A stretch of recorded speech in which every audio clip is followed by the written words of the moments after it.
सभी को नमस्कार। एसबी एग्ज़ाम क्लासेस में आप सभी का स्वागत है। मैं विपिन कुमार सिंह आपके सामने यूपी टीजीटी पीजीटी का बैच लेके आया हूं।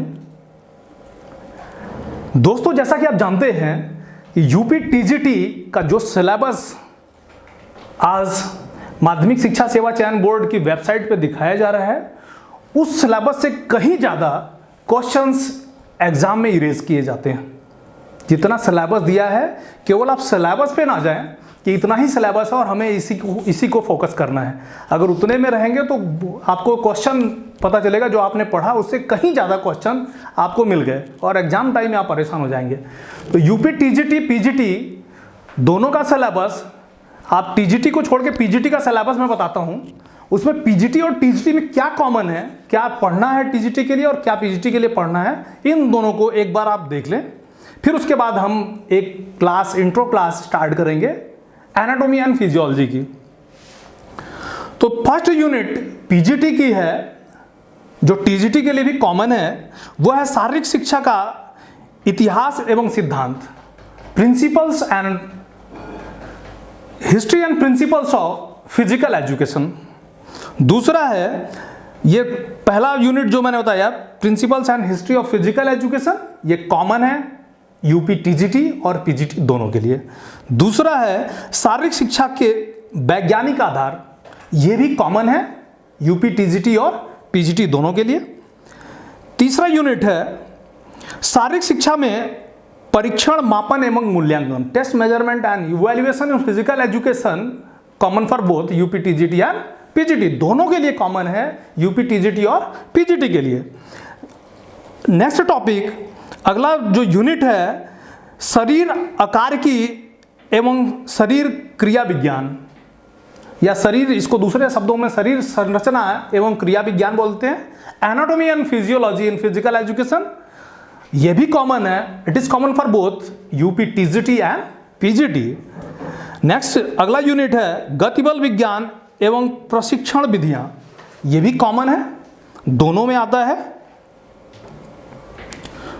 कुछ एडवांस दिया गया है पीजीटी में, लेकिन टीजीटी के में भी ये सिलेबस कॉमन ही है। अगला यूनिट है शारीरिक शिक्षा में संगठन एवं प्रशासन, organisation and administration in physical education, ये भी कॉमन सिलेबस है, कॉमन यूनिट है, दोनों में पूछा जाएगा यूपी टीजीटी और पीजीटी में।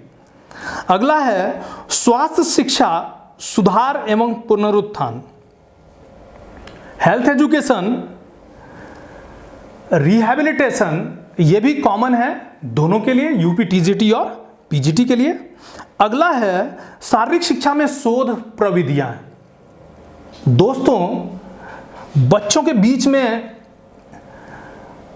एक कह सकते हैं इस तरीके की मानसिकता है कि शोध यूपी पीजीटी का ही पार्ट है। मैं भी इससे एग्री करता हूं, ये पीजीटी का ही पार्ट है, लेकिन कुछ इंस्टीट्यूशंस में, कुछ यूनिवर्सिटीज में यूपी जो टीजीटी का सिलेबस है वहां पे बीपीई में, बीपीएड में भी शोध को रखा गया है।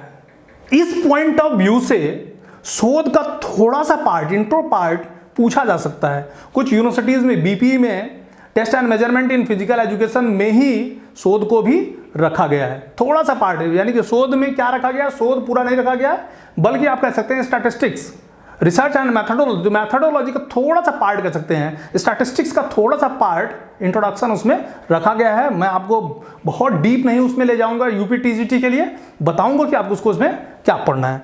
तो अभी हम लोगों ने इतनी सारी यूनिट्स की डिस्कशन की जो कि आपके एग्जाम में पूछा जा सकता है।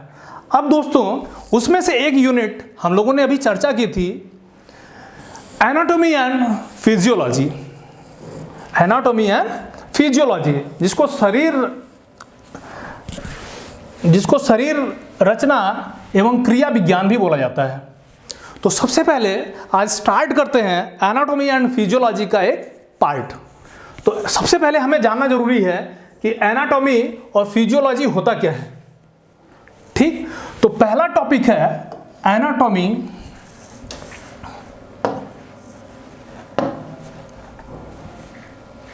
एनाटॉमी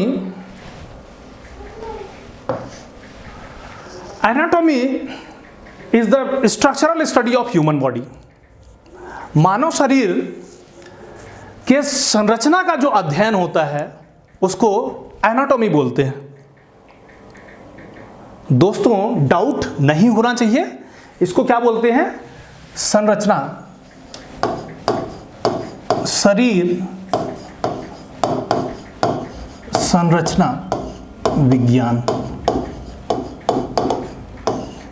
यानी कि एनाटॉमी के अंदर हम शरीर के संरचना का अध्ययन करते हैं। Anatomy is the structural study of human body. दूसरा जो हमारा टॉपिक है एनाटॉमी, जो सब्जेक्ट है, यूनिट का नाम है एनाटॉमी एंड फिजियोलॉजी। दूसरा जो पॉइंट है वो है फिजियोलॉजी। इसको बोलते हैं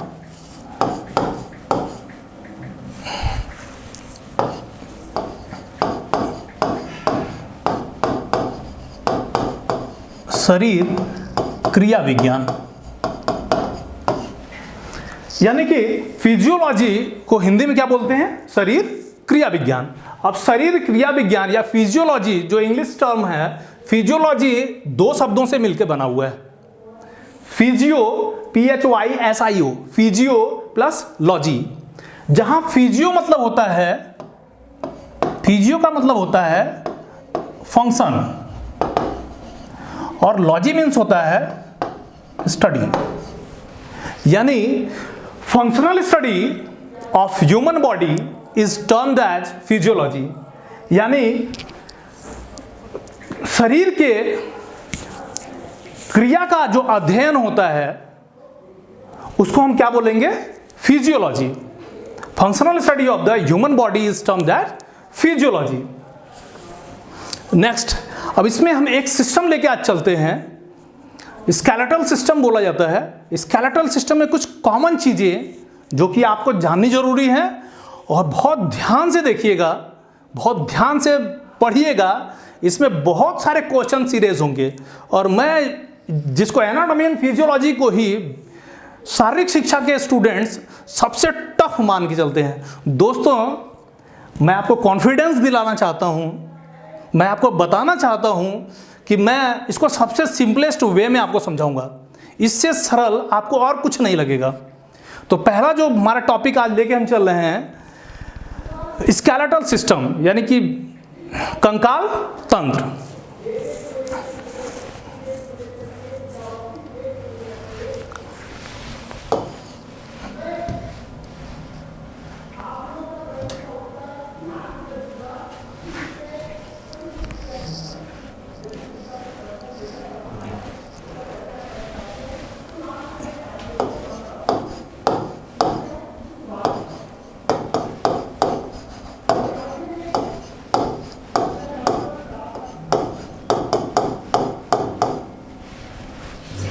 स्केलेटल सिस्टम, कंकाल तंत्र। दोस्तों, यहां पे इंग्लिश हिंदी दोनों आप भी कोशिश करिए कि मिक्सअप होके चलिए। बहुत सारे हिंदी के टर्म हैं जो आपको इंग्लिश में इजी लगेंगे, इसलिए आप हिंदी और इंग्लिश मैं कोशिश कर रहा हूं दोनों लेके चलूं जिससे आपको अच्छी तरीके से समझ में आए। एग्जाम में भी होता है जो हिंदी के अशुद्ध शब्द होते हैं या जो गलत अगर दिया है तो माना जाता है कि जो इंग्लिश में लिखा हुआ है वही सही माना जाएगा। ठीक। कंकाल तंत्र, कंकाल तंत्र जिसमें हम मनुष्य के कंकाल का, हड्डियों का अध्ययन करते हैं।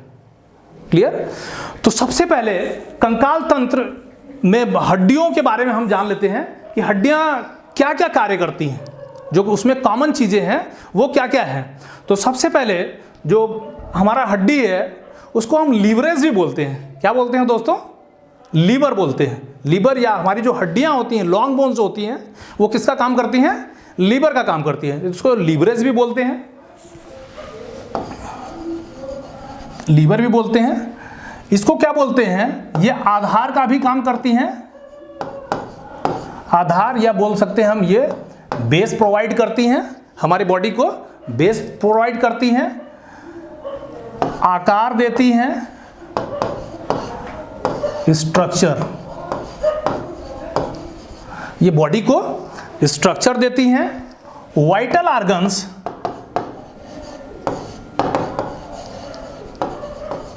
यानी कि जो हमारे इंटरनल ऑर्गन्स हैं उनको ये क्या करती हैं, प्रोटेक्शन प्रोवाइड करती हैं। ये कुछ कॉमन चीजें हैं जो कि बोन्स के बारे में मैंने आपको बताया।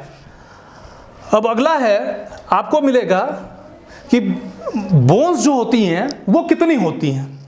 दोस्तों बोन्स कितनी होती हैं, थोड़ा सा कंफ्यूजन लोगों को है। कुछ जगह पे आपको मिल जाएगा 270 होती हैं, कुछ जगह मिल जाएगा 208 होती हैं, कुछ जगह मिल जाएगा 206 होती हैं।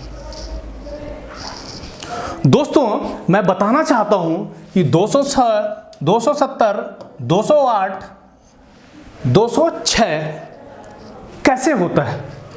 अगर इस तरीके का आंसर आपको कभी मिल जाता है तो 270 जो होता है ये बच्चों में होता है। जो न्यूली बॉर्न बेबी होता है उसमें कितनी बोन्स होती हैं, 270 बोन्स न्यूली बॉर्न।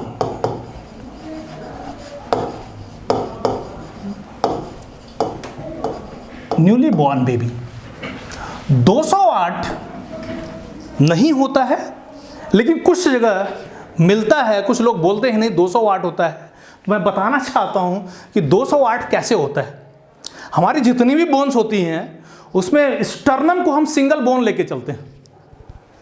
वक्ष गुहा जिसको बोलते हैं हिंदी में, वक्ष गुहा, जहां पे हमारी रिब्स, फसलियां आपस में आके सामने से जुड़ती हैं, उसको सिंगल बोन लेके चलते हैं। लेकिन उसके 3 पार्ट होते हैं।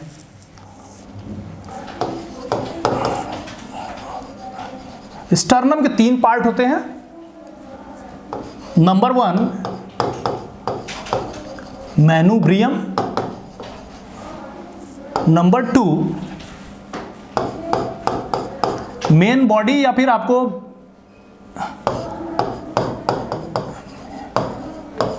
मेन बॉडी या बॉडी आपको मिल जाएगा BODY बॉडी, और नंबर 3 आपको मिल जाएगा जिफॉइड प्रोसेस।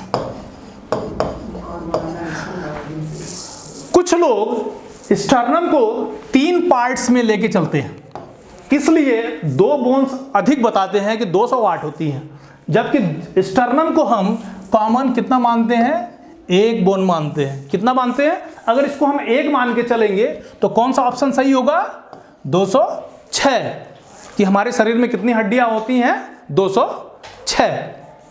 क्लियर? तो मैं समझता हूं ये आपका डाउट क्लियर हो गया होगा कि 270 बोन्स कैसे होती हैं, 208 कैसे होती हैं और 206 कैसे होती हैं। चलते हैं दोस्तों अगले टॉपिक की तरफ। इसी का अगला पार्ट, टाइप्स ऑफ बोन।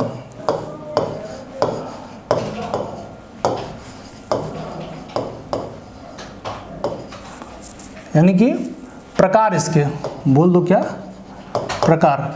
किसके प्रकार? हड्डियों के प्रकार। तो ये 5 प्रकार की होती हैं। अब देखना है कौन कौन सी होती है। Number 1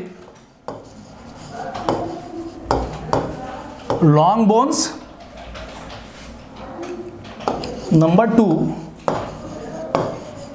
short bones, number 3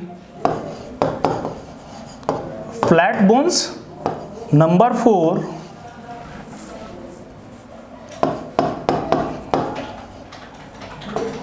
irregular bones, number 5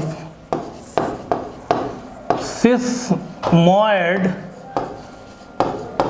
bones. ये 5 तरह की हड्डियां जो हम प्रकार, जो हड्डियों का वर्गीकरण किया गया है, जो टाइप्स ऑफ बोन्स हम क्लासिफाई करते हैं, ये हड्डियां इनके शेप, आकार, शेप और संरचना के बिहाफ पे हड्डियों का क्लासिफिकेशन किया गया है, बोन्स का क्लासिफिकेशन किया गया है। तो पहला मैंने बताया आपको कौन सा, लॉन्ग बोन, लंबी हड्डियां। कौन सी हड्डियां? शरीर में लंबी हड्डियां।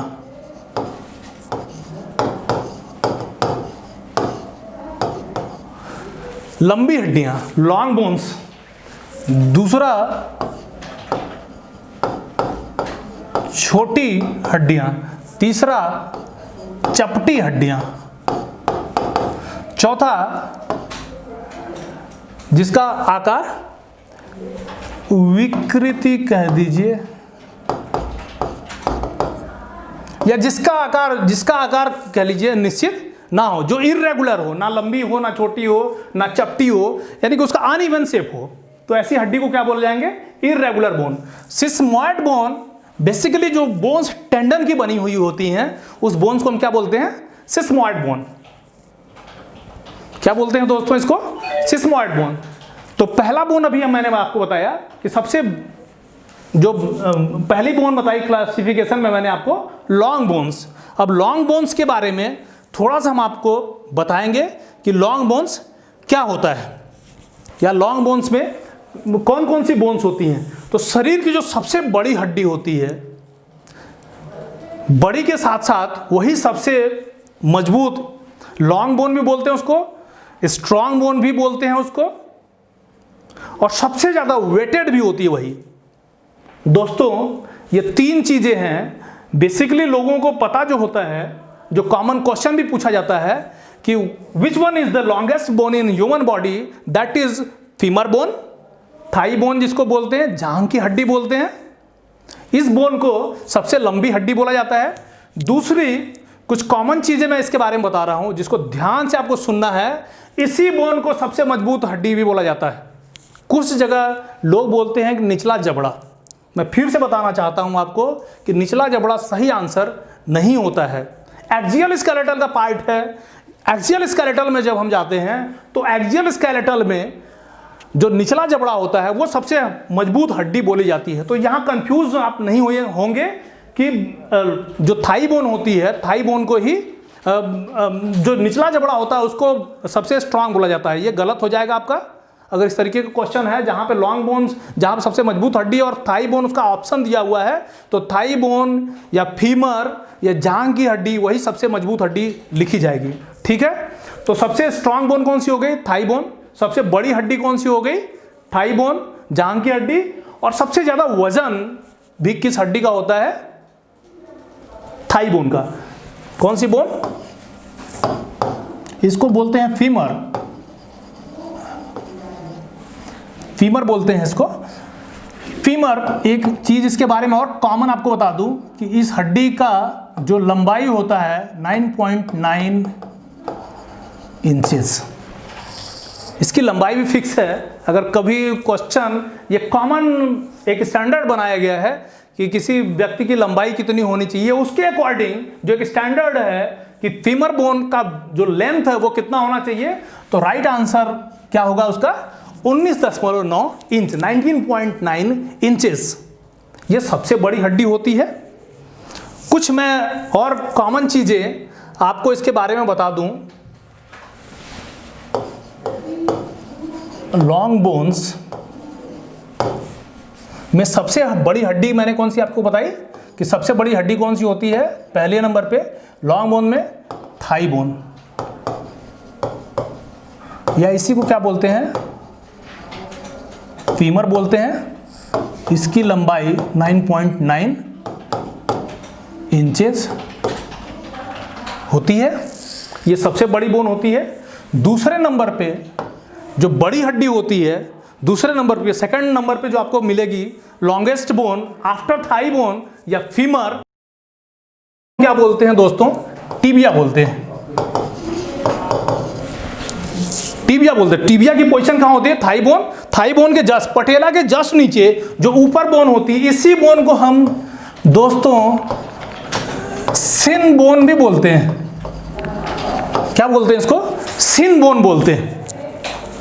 तीसरे नंबर की जो बोन आपको मिलेगी टिबिया के बाद फिबुला। थर्ड नंबर की लॉन्गेस्ट बोन मिलेगी आपको।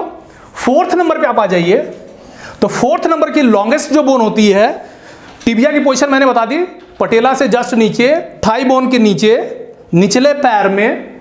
टिबिया बोन को हमने क्या बोला? सिन बोन बोलते हैं। इसको दोस्तों याद रखना काफ बोन्स भी बोला जाता है। कुछ कॉमन चीजें जो आप पकड़ के चलिए कि common, by the way fibula का नाम बदल देता है।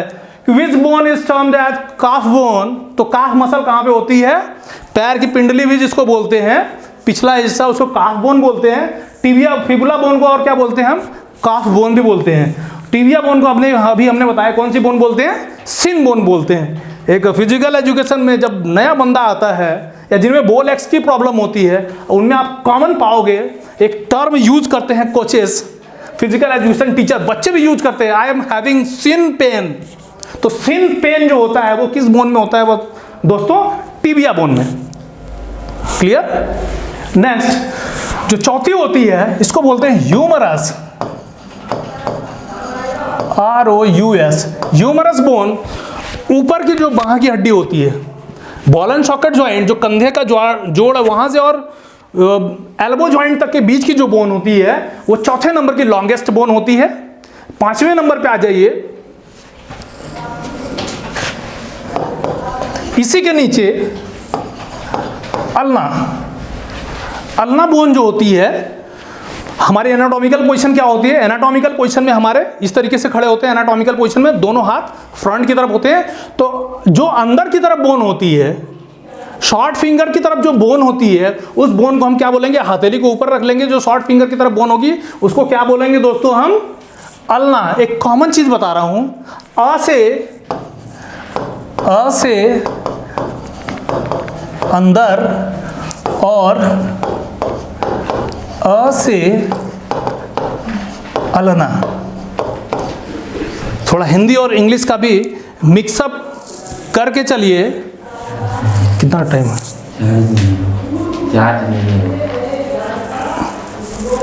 तो मिक्सअप करके चलिए। तो अ से अल्ना और अ से अंदर वाली हड्डी। छठे नंबर की जो पोजीशन होती है, जो यानी कि जो अंदर वाली पोजीशन होती है, अंदर वाली बोन होगी, उसको अल्ना बोलेंगे। उसके बाद रेडियस बोन, इसी में जो बाहर की तरफ होगी, लैटरल साइड, मीडियल साइड, अंदर का जो साइड होता है उसको क्या बोलते हैं दोस्तों? Medial side. और जो बाहर का होता है उसको क्या बोलते हैं? Lateral side. जैसे मेरा ये जो मेरी राइट हैंड साइड की पोजीशन है या जो बाहर की पोजीशन, इसको हम क्या बोलेंगे? Lateral side. और जो अंदर की तरफ, कोई चीज अंदर की तरफ है तो इसको हम क्या बोलेंगे? Medial side. क्लियर? तो अल्ना, रेडियस। उसके बाद 7वें नंबर पे 7th रिब्स। जो हमारी 7वें नंबर की रिब्स होती है वो कौन सी बोन होती है? 7वें नंबर की सबसे बड़ी हड्डी होती है। 8वें नंबर पे आ जाइए दोस्तों, 8th रिब्स। 8वें नंबर पे कौन सी बोन होती है? 8वें नंबर की जो हमारी फसली होती है, 8th रिब्स, वो 8वें नंबर की सबसे बड़ी हड्डी होती है। 9वें नंबर पे आ जाइए, जो हड्डी होती है उसको बोलते हैं इनोमिनेट, INOMINATE। इनोमिनेट बोन, जिसको हम कौन सी? हिप बोन भी बोलते हैं। क्या बोलते हैं दोस्तों? हिप बोन बोलते हैं। इसके 3 पार्ट होते हैं। ऊपर वाले भाग को हम इलियम, बीच वाले भाग को इस्चियम और सबसे नीचे वाले भाग को प्यूबिक। इलियम, इस्चियम और प्यूबिक बोला जाता है। क्लियर? जो सबसे 10वें नंबर की 10 मैं आपको बताया था कि 10 लॉन्गेस्ट बोन के नाम बताऊंगा, सीरियल से बताऊंगा। वो 10वें नंबर की जो बोन होती है उसको बोलते हैं स्टर्नम, STERNUM। स्टर्नम वक्ष की जो हड्डी होती है जहां पे फसलियां आपस में मिली हुई होती हैं आके। तो ये दोस्तों 10 बोन्स, 10 लॉन्ग बोन्स, जिनको हमने ऑर्डर में पूछ दिया। कभी कभी पीजीटी में, नेट में भी, अगर कुछ लोग पीजीटी के अलावा नेट की भी तैयारी कर रहे होंगे तो इस तरीके से भी आपको कॉमन मिल जाएगा, क्वेश्चन मिल सकता है, मिला है, दिया हुआ है, ऑर्डर दे देता है। ऑप्शन नंबर 1 2 3 4 ऑप्शन दे दिया कि ABCD, उसमें इसको आगे पीछे लिख दिया जाता है। तो ध्यान रखना है दोस्तों, आप अगर फिजिकल एजुकेशन के स्टूडेंट हैं, डेप्थ नॉलेज रखना चाहते हैं, कुछ करना चाहते हैं, तो बहुत कॉमन चीज़ है, बहुत कॉमन सी चीज़ है। आपको थोड़ा सा एफर्ट करना पड़ेगा और थोड़ी सी मेहनत करनी पड़ेगी। मेरे साथ जुड़े रहिए, मैं आपको विश्वास दिलाना चाहता हूं कि जो आपका लक्ष्य है वो उस लक्ष्य को एक दिन आप जरूर भेज सकते हैं। बस मेरे साथ आप जुड़े रहिए। तो दोस्तों, ये मैंने आपको बताया कौन सी बोन्स के बारे में, लॉन्ग बोन्स के बारे में। और डिटेल स्टडी की जाएगी। ये चूंकि मेरा इंट्रो क्लास है, फर्स्ट क्लास है, तो फर्स्ट क्लास में मैं आपको शॉर्ट तरीके से लेके चल रहा हूं, और भी डेप्थ और भी डीप नॉलेज आपको इसके बारे में दी जाएगी। अगला दोस्तों, मैंने बताया था दूसरे तरीके की बोन होती है, उसको बोलते हैं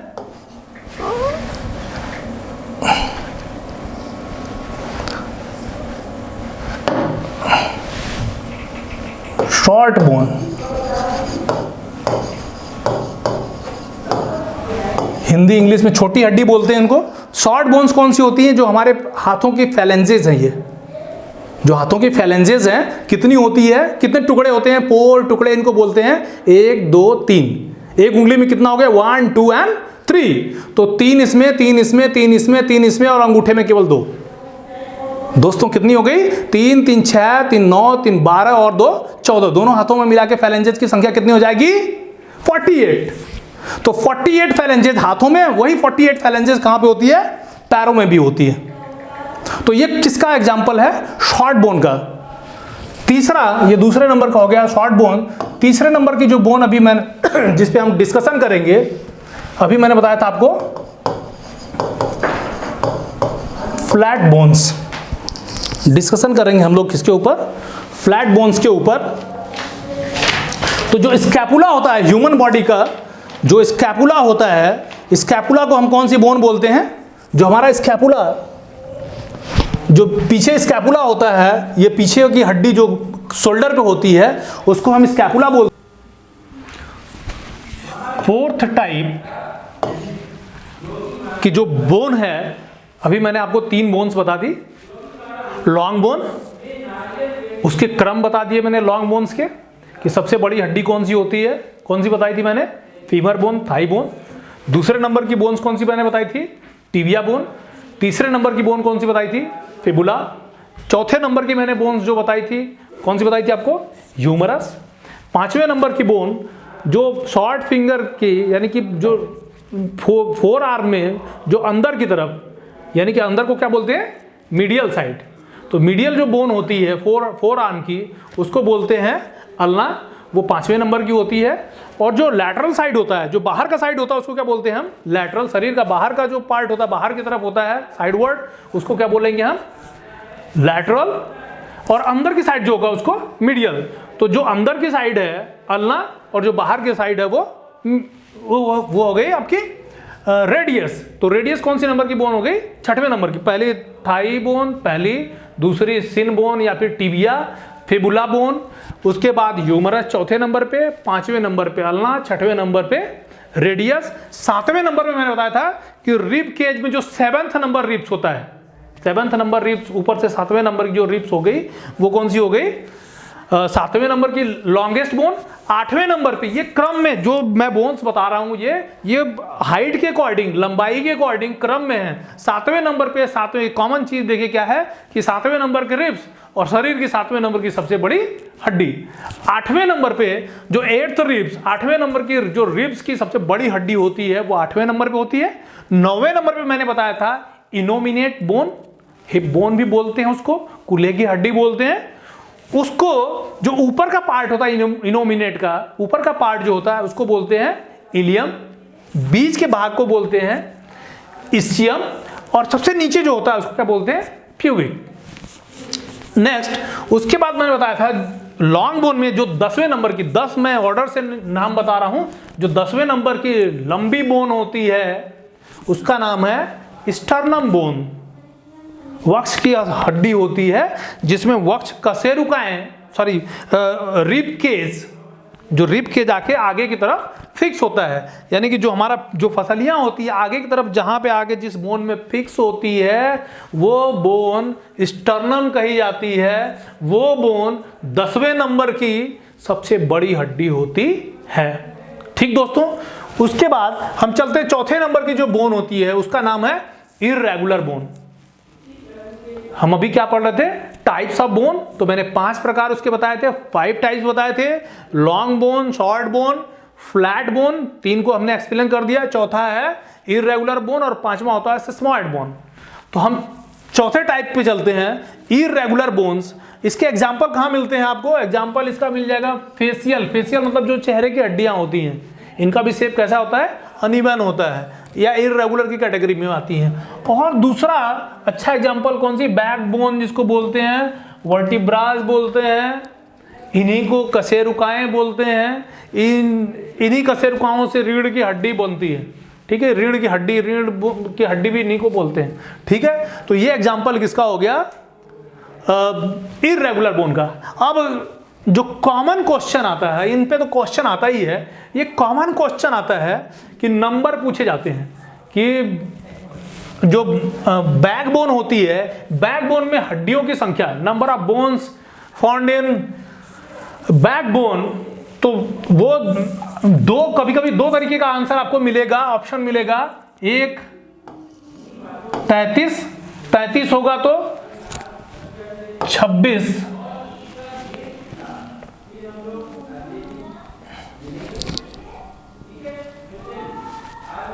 जहां पे 33 मिलेगा वहां पे आपको 26 नहीं मिलेगा।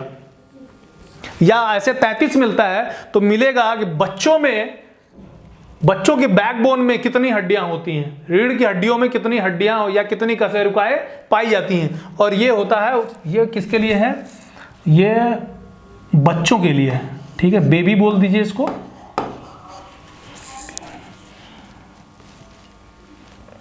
और या इसको बच्चों के लिए लिख दीजिए, बच्चों में, और ये वयस्क में, ठीक है। तो बच्चों में कितनी हड्डियां होती हैं, 33 और वयस्क में कितनी होती है, 26 या 26। अब कौन सी हड्डी कहां और कितनी, उसकी पोजीशन, कितने नंबर, कितनी बोन्स होती हैं, उसके बारे में मैं आपको बताऊंगा। सी फॉर सर्वाइकल। सर्वाइकल ये कितनी होती है, 7। कितनी होती है, सर्वाइकल 7। उसके बाद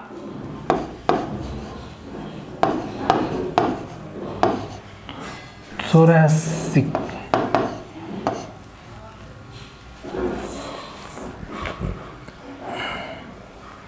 ये होती है T12।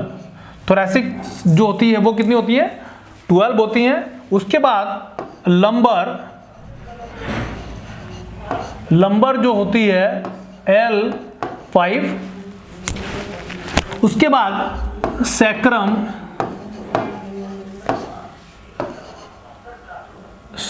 कितनी होती है, ये भी 5 होती है। और लास्ट में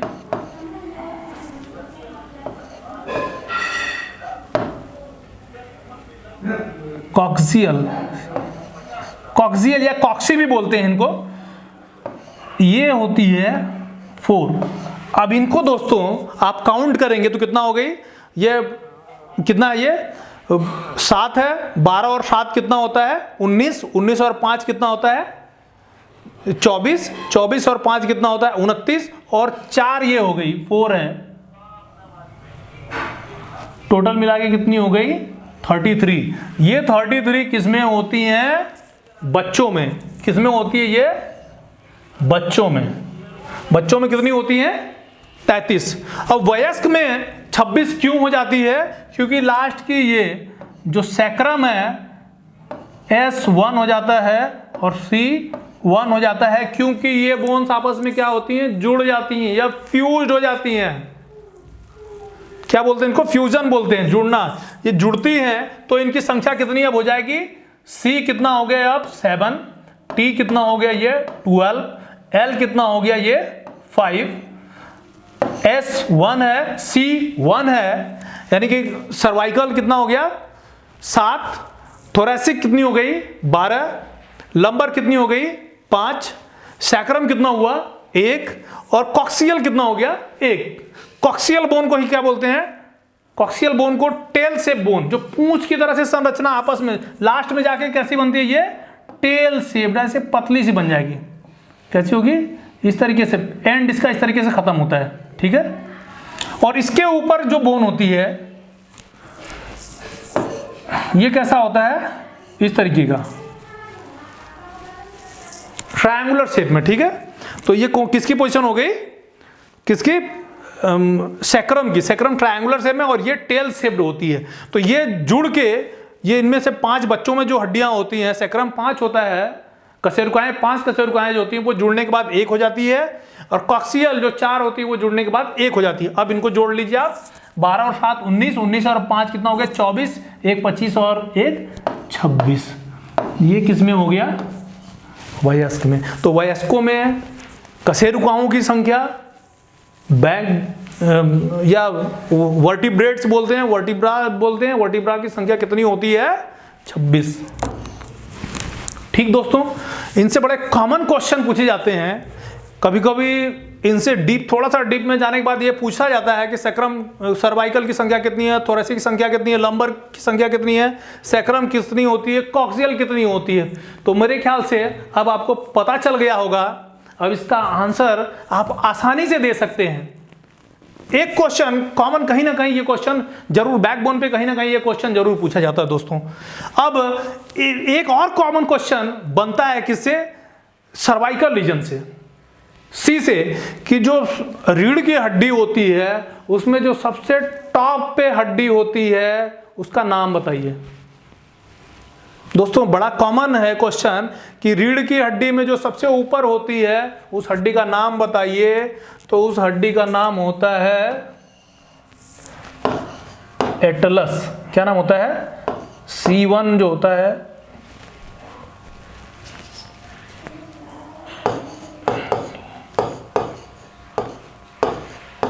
एटलस बोलते हैं। क्या बोलते हैं दोस्तों उसको, ये एटलस, C1 बोल दो। सर्वाइकल की जो पहली हड्डी होती है उसका नाम क्या होता है, एटलस।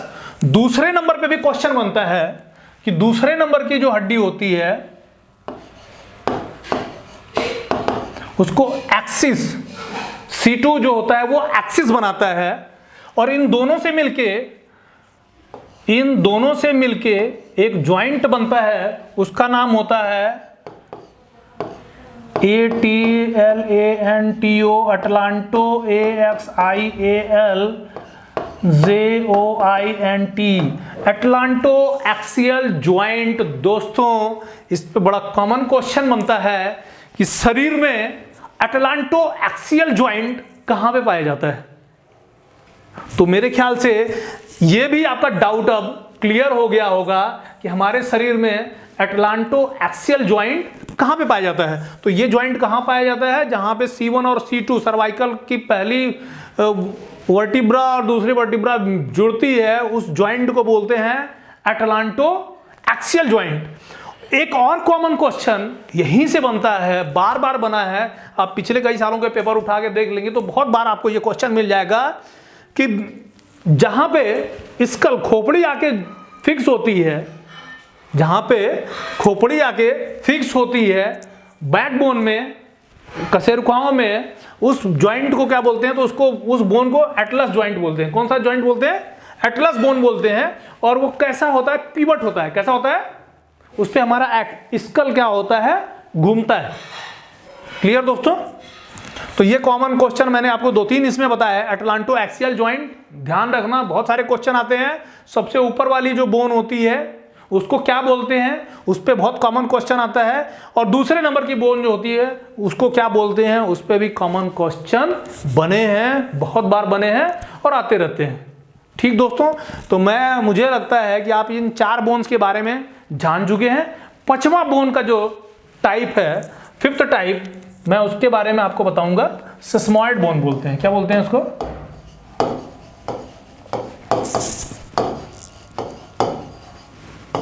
सिस्मॉइड बोन बोलते हैं उसको। ये बोन बेसिकली टेंडन्स की किसकी बनी होती है, टेंडन की बनी हुई होती है। ठीक, इसका सबसे अच्छा एग्जांपल जो होता है वो हमारा घुटने का जो पटेला होता है, क्या होता है, जो पटेला होता है, कटोरी की संरचना की तरह से देखा होगा आपने, बोन होती है घुटने के ऊपर, उस बोन को, वो कौन सी बोन होती है, वो किस चीज का बना होता है, वो टेंडन से बना हुआ होता है। और उस बोन को कौन सी बोन बोलते हैं, ये पांचवा टाइप्स मैंने बताया आपको, सिस्मॉइड बोन बोलते हैं। क्या बोलते हैं दोस्तों, सिस्मॉइड बोन बोलते हैं। सबसे अच्छा एग्जांपल है, तो याद रखना, इससे भी क्वेश्चन बनता है, कॉमन क्वेश्चन बनता है। लगता है कि वो बोन है और नॉर्मल बोन की ही टाइप है, लेकिन वो नॉर्मल बोन टाइप में नहीं आता है। वो कौन से किस भाग में आता है, उसको कौन सी बोन बोलते हैं, सिस्मॉइड बोन बोलते हैं। किससे बना होता है, वो टेंडन से बना हुआ होता है। अब घुटने पे आ गए, नी ज्वाइंट पे आ गए, तो नी ज्वाइंट पे एक और क्वेश्चन मैं आपको बता दूं कि सबसे कॉम्प्लेक्स ज्वाइंट, बहुत कम लोग आपको बताएंगे कि सबसे कॉम्प्लेक्स जो ज्वाइंट होता है वो कौन सा ज्वाइंट होता है, नी ज्वाइंट। कॉम्प्लेक्स ज्वाइंट कौन सा होता है, नी ज्वाइंट। सबसे दूसरा एक और क्वेश्चन इसी से बनेगा, नी ज्वाइंट क्या होता है, यही नी ज्वाइंट ही क्या होता है, बिगेस्ट ज्वाइंट।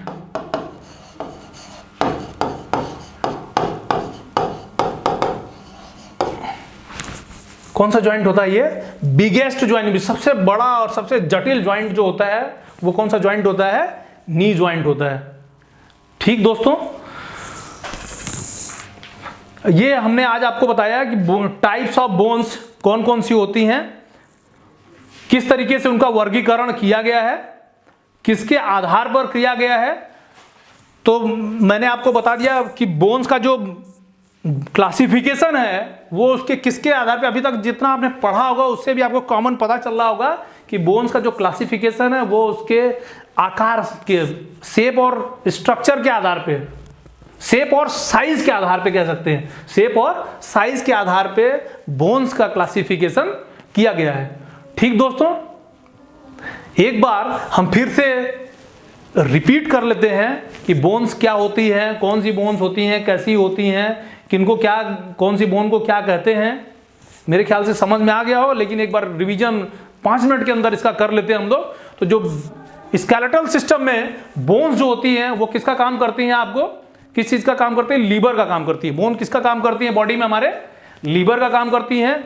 दूसरा, ये बोन्स बॉडी को एक आकार या साइज प्रोवाइड करती हैं, ये हमारे वाइटल ऑर्गन को कवर करके रखती हैं। ये लिवरेज का काम करती हैं, बॉडी में किसका काम करती हैं, लीवर का भी काम करती हैं। और ये हमारी मसल्स को आधार, बेस प्रोवाइड करती हैं। मसल्स आके इसी के ऊपर अटैच रहती हैं, किसके थ्रू, टेंडन्स के थ्रू। और मैंने पीछे बताया था आपको कि बच्चों में, जन्म के दौरान बच्चों में कितनी बोन्स होती हैं, 270 बोन्स होती हैं। वयस्क में 206 बोन्स होती हैं, 208 मिलता है, मैंने आपको बताया था। स्टर्नम जो होता है, स्टर्नम को कुछ लोग 3 भाग में डिवाइड कर देते हैं, जबकि स्टर्नम एक बोन माना जाता है। अगर उन लोगों के अनुसार मान लें कि जो लोग 3 भाग उसको मान के चलते हैं, तो स्टर्नम में सबसे ऊपर का जो भाग होता है उसको बोलते हैं मैनुब्रियम। क्या बोलते हैं दोस्तों, मैनुब्रियम। बीच वाले भाग को बोलते हैं बॉडी या मेन बॉडी, और जो सबसे नीचे का भाग होता है उसको बोलते हैं जिफाइड प्रोसेस। क्या बोलते हैं, जिफाइड प्रोसेस बोलते हैं। तो इन तीनों को एक कर दिया जाए तो 206 बोन, और इनको 3 भाग में अगर डिवाइड करके बोलेंगे तब कितनी बोन हो जाएगी, 208 बोन हो जाएगी। तो हम कितना, जो सही आंसर होना चाहिए, अगर 206 दिया हुआ है, 206 और 8 दोनों है, तो आप कौन सा आंसर मानेंगे, 208।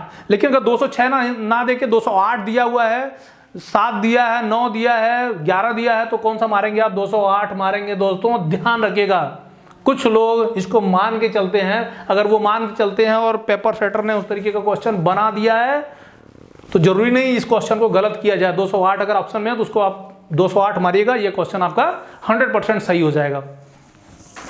अगला है दोस्तों कि बोन्स किस चीज से बनती है। बोन्स को हम और क्या बोलते हैं, ये कनेक्टिव टिश्यूज होते हैं। बोन्स क्या होती हैं, कनेक्टिव टिश्यूज होती हैं।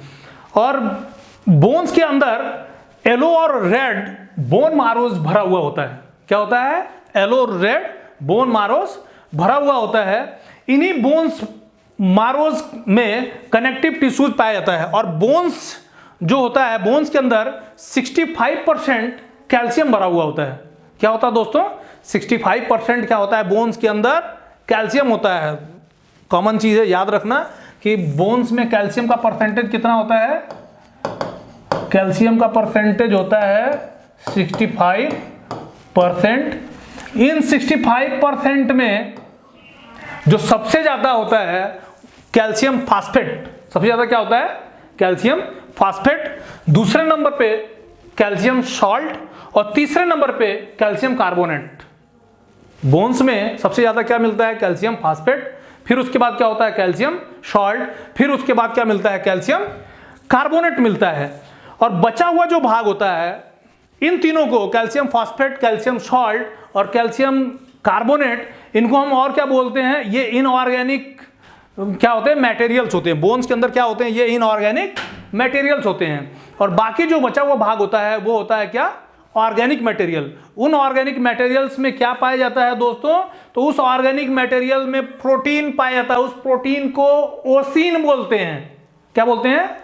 ओसीन। याद रखिएगा, OSSIEN, ओसीन। ये क्या होता है? ओसीन एक तरीके का प्रोटीन है जो कि किसमें पाया जाता है? बोन्स के अंदर पाया जाता है। याद रखिएगा, इस पे भी क्वेश्चन बनते चले आए हैं, इस पे भी क्वेश्चन बनेंगे। ठीक है दोस्तों, इसी प्रोटीन में कोलेजन होता है।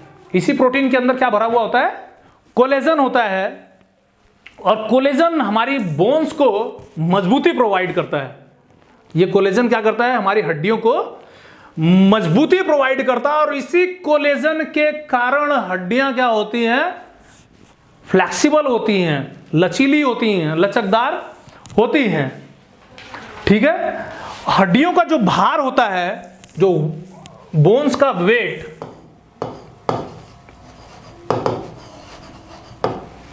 वेट ऑफ बोन्स कितना होता है? बॉडी का 15 से 20%, या 1/5 भी बोलते हैं इसको। क्या होता है? 1/5 ऑफ बॉडी वेट। कितना होता है? शरीर का 1/5 भाग या 15 से 20% जो होता है बॉडी का, क्या होता है? किसका वजन होता है? वो हड्डियों का होता है। ठीक है। इन्हीं हड्डियों में, इन हड्डियों का जो बोन्स, स्टडी ऑफ बोन्स, इसको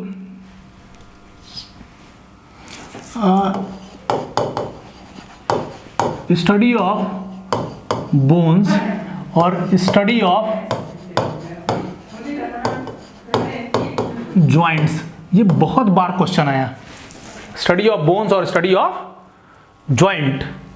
ठीक दोस्तों, और बहुत लोग गलती भी करते हैं। आपने देखा होगा, जब आप हॉस्पिटल में जाएंगे तो डॉक्टर जो बैठते हैं, हड्डियों के डॉक्टर बोलते हैं उनको, हम लोग बेसिकली क्या बोलते हैं? ऑर्थोलॉजिस्ट। क्या बोलते हैं दोस्तों?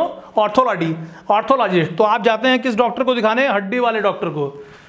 और उससे कॉमन आपको दिमाग में रहता है कि जो हड्डी वाला डॉक्टर है उसको क्या बोला जाएगा? ऑर्थोलॉजिस्ट बोला जाएगा। लेकिन अगर आपने ऑर्थोलॉजी लिख दिया तो ऑर्थोलॉजी जो होगा वो गलत हो जाएगा, क्योंकि ऑर्थोलॉजी किसकी स्टडी होती है?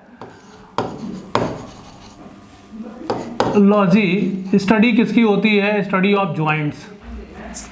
और इसकी स्टडी को बोला जाता है ऑस्टियोलॉजी। स्टडी ऑफ बोन्स, हड्डियों के अध्ययन को क्या बोलते हैं? ऑस्टियोलॉजी। और ज्वाइंट के अध्ययन को क्या बोलते हैं? ज्वाइंट्स की स्टडी को क्या बोलते हैं हम? ऑर्थोलॉजी। ठीक दोस्तों, तो ये भी बहुत कॉमन क्वेश्चन है, बार बार पूछा गया है, कई बार पूछा गया है। इसको भी आप ध्यान में रख के चलेंगे। आज के लिए सफिशिएंट है दोस्तों। आज चूंकि पहला क्लास था, इंट्रो क्लास था, उम्मीद करता हूं कि जितना मैंने बताया वो आपको समझ में आया होगा। किसी भी तरीके का कोई डाउट हो तो अगली क्लास में आप मुझसे पूछ सकते हैं, जुड़ सकते हैं।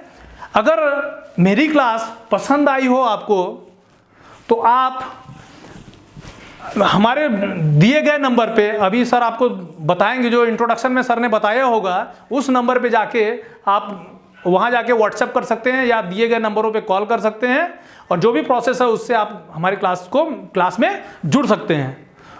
दोस्तों, मैं आपको विश्वास दिलाना चाहता हूँ, आप मेरे साथ जुड़े रहिए, आप मेहनत करिए। कई बार मैंने लोगों को देखा है कि बच्चों को आता सब कुछ है। दूसरा, उन लोगों से थोड़ा दूरी बना के चलिए जो आपको केवल और केवल ऑब्जेक्टिव क्वेश्चंस पढ़ा रहे हैं। दोस्तों, मैं आपको फिर से बता देना चाहता हूं, अगर आप केवल ऑब्जेक्टिव क्वेश्चन पकड़ के चलेंगे कंफ्यूज हो जाएंगे। 4 ऑप्शन बार बार आप देख रहे हैं, कंफ्यूज हो जाएंगे।